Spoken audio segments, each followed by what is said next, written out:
Hi, I'm Sissy, and tonight I have the absolute honor to be joined by Patience and Maz, who played at the Zoo Love gig. Ladies, can you please introduce yourselves? Yes, I am Patience, and I was in a band called The Greats for a long time. I'm Maz, and I've got a band called Wax. Yeah. Can you tell me about your set tonight and how that came to be? It was amazing. It was a really good set. It was lots of fun. Jock called me up and was like, can you please come? And she told me about the show, and I was like, amazing. I'm in. I'm here for it. What do you want? I was really sad. It was the day that I found out that the zoo was closing.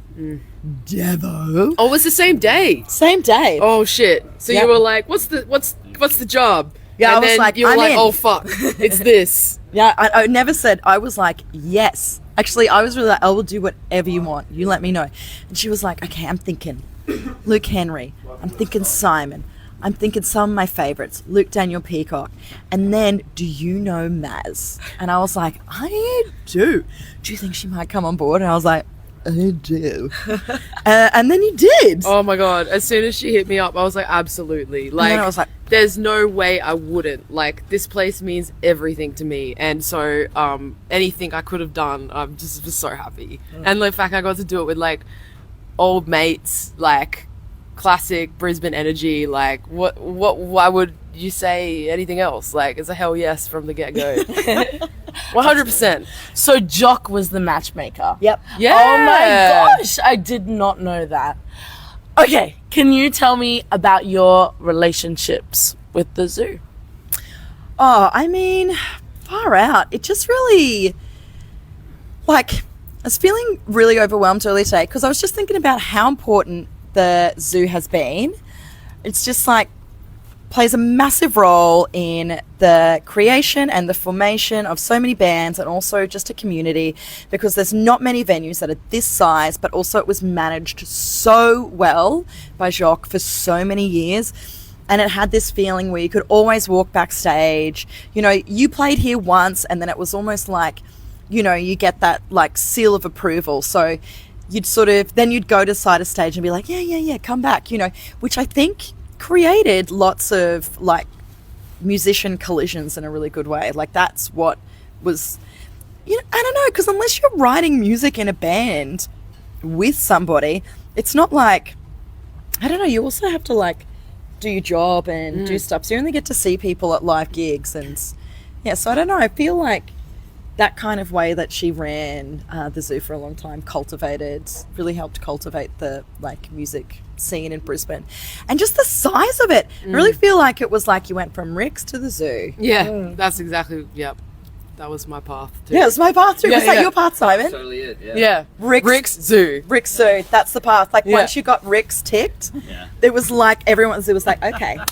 you're allowed in now. Let's do it. Yeah. Our little gap is showing because now it's Black Bear Zoo.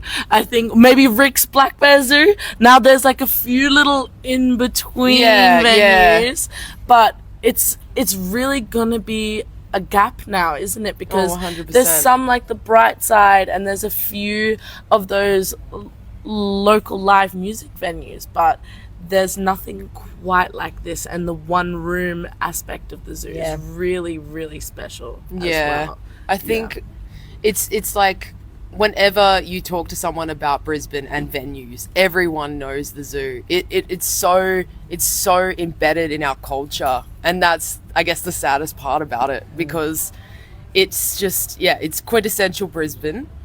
And I think that's the biggest blow for everybody, because it's what brought everyone together. But I'm hoping that there's some way forward. I hope that we can, I don't know. Love Sad. finds a way. It does. It absolutely does. Other than tonight, because tonight was one of the best nights of the zoo for me, but what is just something that comes straight to the mind for you guys? Nights that have stood out to you. Can you help me remember the name of this band? Okay, there was a guy in the front. He went on to do Tropical Fuckstorm with that girl. The Drones. Yeah. Okay, that was one of the best gigs that I ever saw at the zoo. It was amazing. And I've seen them do a couple other shows, but they've all been like outside. And I always feel like what I really liked about the zoo was the roof, because I feel like it captures energy.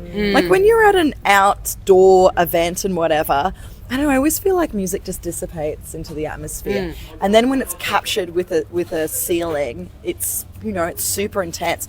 That was probably, I don't know, that was probably one of the best gigs that I've ever seen. But I've seen like way too many of them. To even, I feel terrible. You know why the zoo's probably closing is because I don't think I've bought a ticket since before I was in a band. I gotta say, Mac DeMarco played here, and that was the fucking littest show. It was fucking unbelievable. He stage dived all the way to the sound desk and back, and it was just iconic. Like it was just like when he'd just put out the record 2, I think it was called, and that was just before he like really blew up. But seeing him at the zoo was pretty amazing. And I think I saw Ty Segall here as well. I think. Oh yeah, actually, did you? Was that here? I didn't see that. I don't know, but yeah, it was lit. amazing. I'm pretty sure it was here. Yeah, just everything. Yeah, I saw a similar thing a couple of years ago, June Rats on a fucking boogie board. Yeah. All Yeah, the that's way some out to the classics. bar. And you know what? One of my favorite gigs that I ever saw was you. With Wax. It was so beautiful. Which one was it? Was it like? I 'cause think it might played have him even- so many I times. think it might have even been a Big Sound, surprisingly, which, Oh yeah, you know, yeah. but it was so good. Yeah. Oh, That was we did like a secret show during Big Sound, like 1 or 2 years ago. Yeah, I think I was even behind the bar. I'm like, fuck this. It Get was me so on that fun. dance floor. That was so fun. Yeah. Yeah. Last thing, parting words for the zoo ladies. Any? Do you have it? well, gonna miss you, Obs. But also, Brisbane, you have to fight for your right to party. Yeah. Yes. That was our good It's our motto for tonight. motto for tonight. I just, you know, you want to have these venues, you want to have a good music scene, and you know, we gotta fight for it. Also, we gotta rail against the machine, which is Brisbane City Council. Yeah. I'm all for railing against Brisbane City Council. I don't think they're doing enough for the Brisbane music scene. No. They're not supporting like moderate-sized venues and bands that play moderate-sized venues as much as they need to be able to cultivate a good music scene. And on top of that, I think, you know, they'll happily put their money into Big Sound and other things that look fancy and sexy and bring interstate people and international people.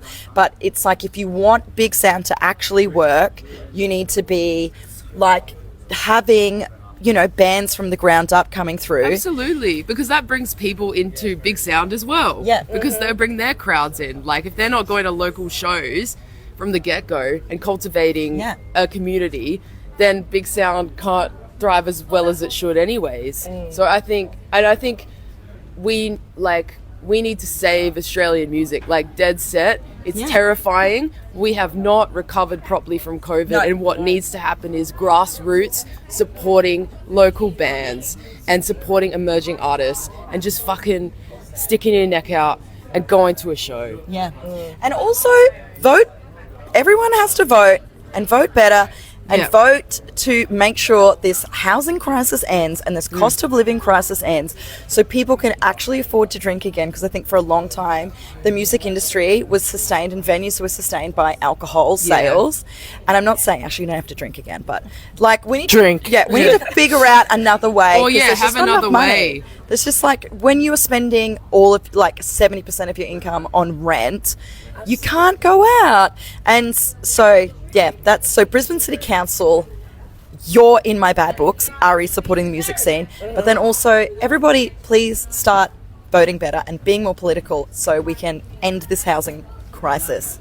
Yeah, and more underage shows. More underage shows. I think like the youngins need to be able to see shows. They're so despo to like get out of the house, come to the gigs, and they've made it so difficult to do underage shows. They have. And then those people like that went through COVID, they missed out on doing missed that out. 18, and you know, so I feel like we missed out on like a whole generation there of people to come out and see live music. Absolutely. And there shouldn't be this disconnect, and also like it shouldn't be a networking thing. It should be just going out on a weekend, on a, God forbid, on a weekday to go and see a gig. That should just be a part of it. And I think it's got absolutely everything to do with how you vote, what you do, where you align yourself with. 100%. Absolutely. Thank you so much for speaking with me, ladies. Your show tonight was absolutely brilliant, and it's such an honor to speak with you. Thank you. Thank you so So much. much. Yeah. Thank you so much. Thank you.